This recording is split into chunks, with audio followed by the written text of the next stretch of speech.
જેની ઉપર અમે આરોપ લગાવ્યા છે એ કૌશિક વેકરિયાથી લઈને હર્ષભાઈ સંઘવીથી લઈને પાટીલથી લઈને બધાને નાર્કો ટેસ્ટ થવા જોઈએ।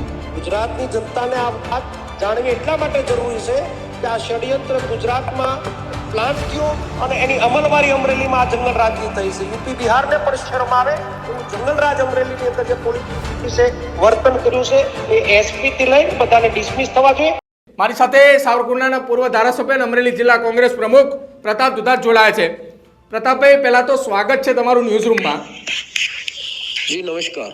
પ્રતાપભાઈ, જે માંગણી કોંગ્રેસે છેલ્લા 1 મહિનાથી કરી રહ્યું છે કે નાર્કો ટેસ્ટ થાય, હવે તો ભારતીય જનતા પાર્ટીના દિગ્ગજ નેતા દિલીપ સંઘાણી પણ કહી રહ્યા છે કે નાર્કો ટેસ્ટ થાય।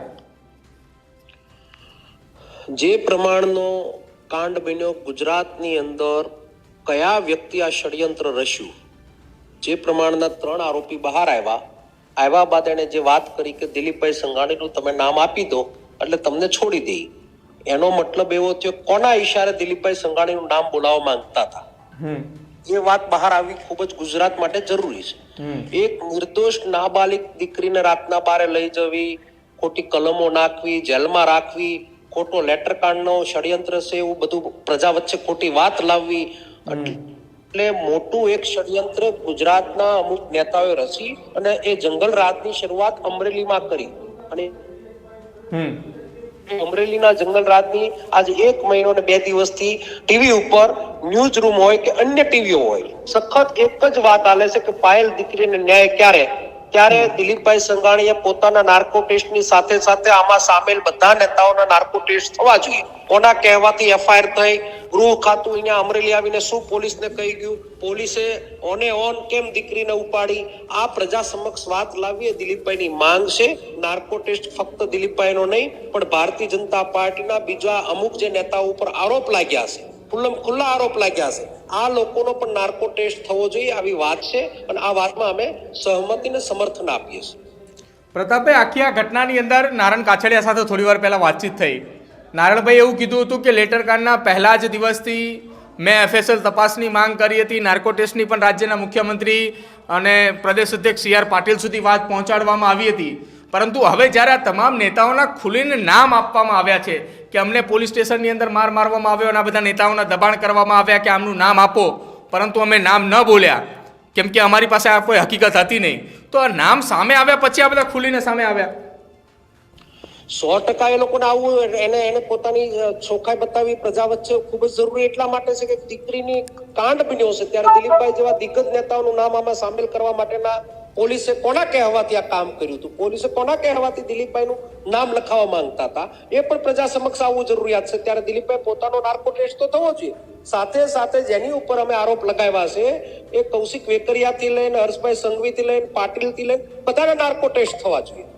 ગુજરાતની જનતાને આ વાત જાણવી એટલા માટે જરૂરી છે કે આ ષડયંત્ર ગુજરાતમાં પ્લાન થયો અને એની અમલવારી અમરેલીમાં આ જંગલ રાજની થઈ છે। યુપી બિહારને પણ શરમ આવે એવું જંગલ રાજ અમરેલીની અંદર જે પોલીસે વર્તન કર્યું છે એ એસપી થી લઈને બધાને ડિસમિસ થવા જોઈએ અને જે રાજકીય નેતામાં સામેલ હોય એ ભારતીય જનતા પાર્ટી શિસ્ત સંસ્કારની વાતો કરતી હોય તો એને કાયમી માટે સસ્પેન્ડ કરવા જોઈએ।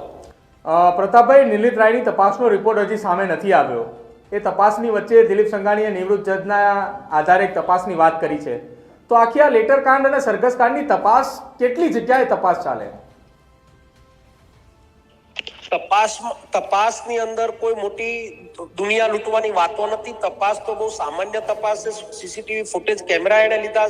હું તો એમ કહું છું ત્યારે ડીએસપી સાથે કયા નેતાએ વાત કરી, જે નેતા ઉપર અમે આંગળી સીંધીરા એની ફોનની ટોટલ ડિટેલ કાઢવી જોઈએ, પોલીસની ટોટલ ફોનની ડિટેલ કાઢવી જોઈએ। આ ફોનની ડિટેલ નીકળશે એટલે ઓટોમેટિક તપાસ પૂર્ણ થઈ જવાની છે। તપાસ તો સામે દેખાઈ રહી છે।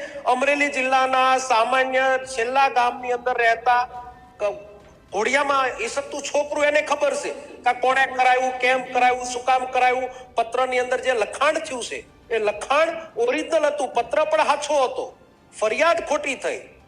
ખનીજના હપ્તા કોણ લેતું હતું, બુટલેગરોના હપ્તા કોણ લેતું હતું, કેટલું સેક્શન પોલીસ રાજનેતાને આપતું હતું, આ અમરેલી જિલ્લાની જનતા ખુલ્લે આમ ગલી ચોરે ઓટલે ખાટલે બધા એક જ મુદ્દાની વાત કરે છે કે આ શું હાલી રહ્યું છે। ત્યારે દિલીપભાઈ જેવા રાજનેતાએ લેટર લખ્યો છે, થોડીક લાશ શરમ સે શરમ ભારતીય જનતા પાર્ટીની સરકારને હોય તો તાત્કાલિક એના લેટર પ્રમાણે અનુસરે અને લેટર પ્રમાણે અનુસરવાની સાથે સાથે આમાં જેટલા લોકો સામેલ છે એને બધાને ડિસમિસ કરવા જોઈએ. આજ અમારી માંગ હતી. પ્રતાપભાઈ, એક છેલ્લો સવાલ તમને પૂછવો છે. સુરતની અંદર નારી સ્વાભિમાન આંદોલન દરમિયાન તમામ નેતાઓની અટકાયત થઈ, ત્યારબાદ નિર્લિપ્ત રાય આ કેસની તપાસમાં આવ્યા. ત્યારથી અત્યાર સુધી નારી સ્વાભિમાન આંદોલન એ શાંત છે.